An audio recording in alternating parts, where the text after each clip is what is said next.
A very good morning to all. Welcome to the second day of the JC3 flagship event, theme Finance for Change. The theme holds an important truth. Sir David Attenborough highlighted the power of financial markets in his message yesterday, because finance is key to a sustainable future. It steers the direction of economic activities and sets the trajectory for future growth potential. But this cannot be done in its current form. For finance to be a force for change, finance itself needs to change. To have the future we desire, we need a collective and coordinated response from all. It is with this recognition that the JC3 was established by the Securities Commission Malaysia and Bank Negara Malaysia in September 2019. It is a platform to pursue collaborative actions for building climate resilience within the Malaysian financial sector, as well as a focal point for engagements with the government on broader national climate policies. Yesterday, we focused on sustainability as a business strategy for financial institutions in Malaysia. Today, our session will share the outcomes of JC3 initiatives as well as its implication for the industry. It is clear that we are currently facing an existential threat. The devastating impact of the climate crisis is already being felt in many parts of the world, and failure to address rising temperatures and extreme weather events will damage not only the ecosystem, but also to every living creature on this planet. By all accounts, if we do not act now, the harm humans will cause ourselves and this planet may be irreversible. Thankfully, we are now witnessing a growing chorus of commitments across multiple fronts at the global, regional, and national levels that have put climate action squarely on the global agenda. For companies, failure to address climate risks will have serious long-term repercussions on their resilience. Last year, we faced the profound impact another risk event had on corporate health. However, COVID-19 also showed that the world has the collective ability to tackle the existential threat, with vaccines being produced within a year. Now, this seems that determination must be brought to bear for climate change, which scientists have long warned will threaten future generations. We cannot afford to delay the shift towards greener economies. As it is, economic uncertainty in 2020 has already widened the financing gap of SDG-related sectors in developing countries to $1.7 trillion. The private sector, including banks, institutional investors, and asset managers, must step up to provide momentum for a durable and sustainable transition. Sustainability must be at the heart of the financial system. The approach has to shift from avoidance to active participation, with financial intermediaries as the stewards of climate action. Globally, financial regulators and independent international bodies have been at the forefront of efforts to mainstream climate risk disclosures. In the context of Malaysia, the work of the JC3 will be crucial in ensuring industry readiness and resilience against climate-related events.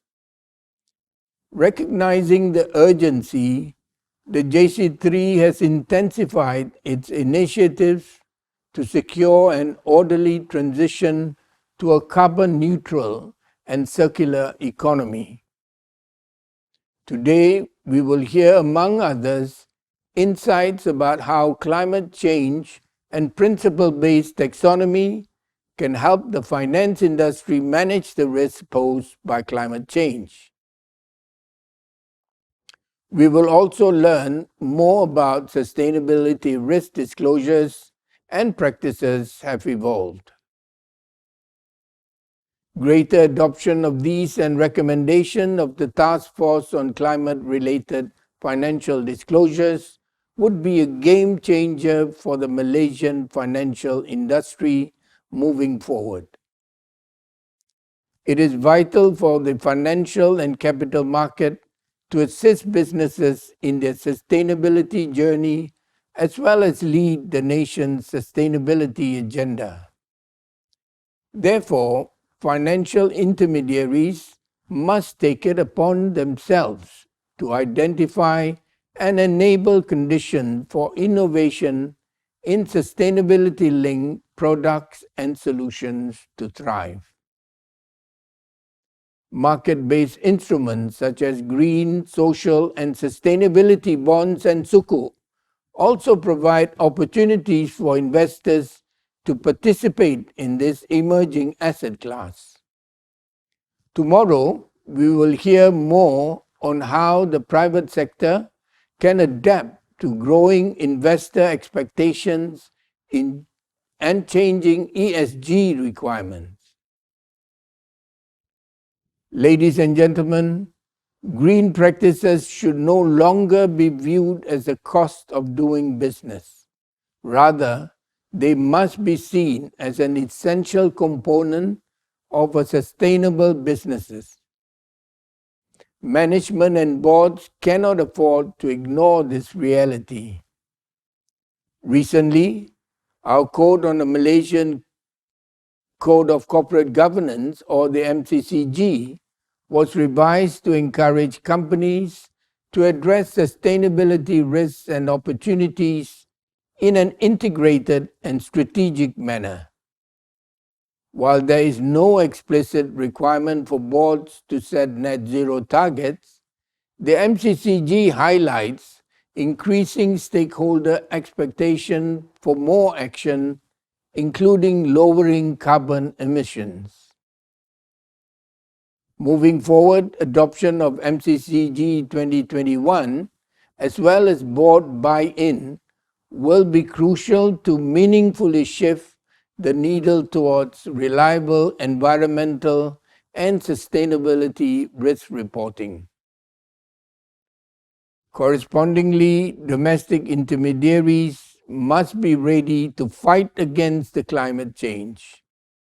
We can expect increased demand for green and sustainability funding across all types of businesses, including micro, small, and medium-sized enterprises. I would urge our intermediaries to work together with us to ensure continued funding access for our corporates. Concurrently, as partners in this journey, the industry must focus on continuously upgrading their skills and expertise to provide fit-for-purpose solutions. It is also important to have a diverse issuer base. Currently, 64% of SRI Sukuk issuances are for renewable energy projects. We need to expand this base by targeting transformative technologies and industries with high spillover benefits for the country. Crucially, for finance to be inclusive and accessible to a broad range of issuers and investors, we need to increase greater awareness.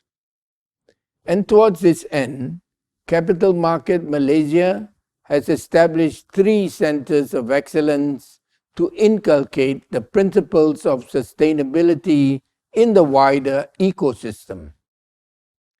And in addition, the SC recently launched Navigate, a capital market green financing series to heighten corporate awareness on suitable market-based financing avenues. We have identified SRI taxonomy for the capital market as a critical building block. This is to facilitate greater product diversity and accelerate the development of SRI as an asset class. This will give issuers, investors, intermediaries, and asset owners more clarity and guidance in identifying sustainable investment assets or activities. The SC is currently in discussion with key industry stakeholders on guiding principles for SRI taxonomy, and we hope to release a public consultation paper before the end of the year. We are also working with market participants to assess the benefits of positive screening that incorporates Sharia requirements with ESG standards. The SC's role in supporting the sustainable finance agenda is not limited to Malaysia, but it extends into the wider region. We cannot address this challenge by ourselves. Better cooperation and collaboration among regional regulators can push an orderly transition to low-carbon economies. And through the ASEAN Capital Market Forum, the SC is involved in two key initiatives.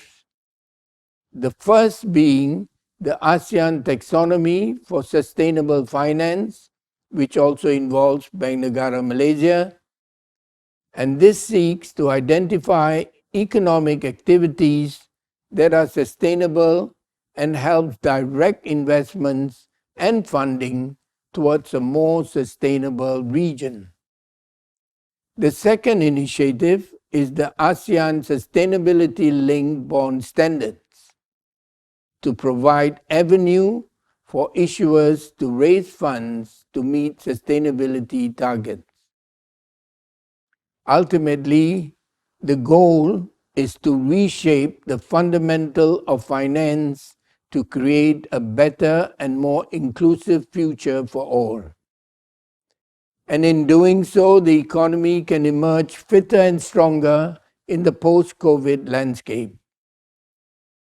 The pandemic has undoubtedly given the climate change agenda the impetus it needed to move into the mainstream. By prioritizing long-term and sustainable value creation, it will encourage more responsible businesses. Responsible companies and financial intermediaries are also able to manage risk better whilst enhancing their resilience. To work, this change calls for full and undivided support of all the stakeholders, and only then can we lay a strong foundation for sustainable finance and a sustainable change. Ladies and gentlemen, as the saying goes, time and tide wait for no man. The gravity of climate change and its inherent economic and financial impact requires the financial sector to prepare, adapt, and intensify the drive to achieve sustainability. The window for us to make the necessary and fundamental change is narrowing. All stakeholders, be it the government, regulators, financial institutions, investors, companies, and their value chain must play their part to help achieve the sustainability agenda, so we are all in this together. At this juncture, I would like to thank the Governor and the rest of the Bank Negara Malaysia team for their unyielding partnership towards this cause. Let us seize this opportunity to learn from each other and work to protect our future prosperity, to build a better and greener world for future generations. We must be a force for change or risk being swept away by the tides of time. Thank you, and I wish you a productive conference ahead. Thank you.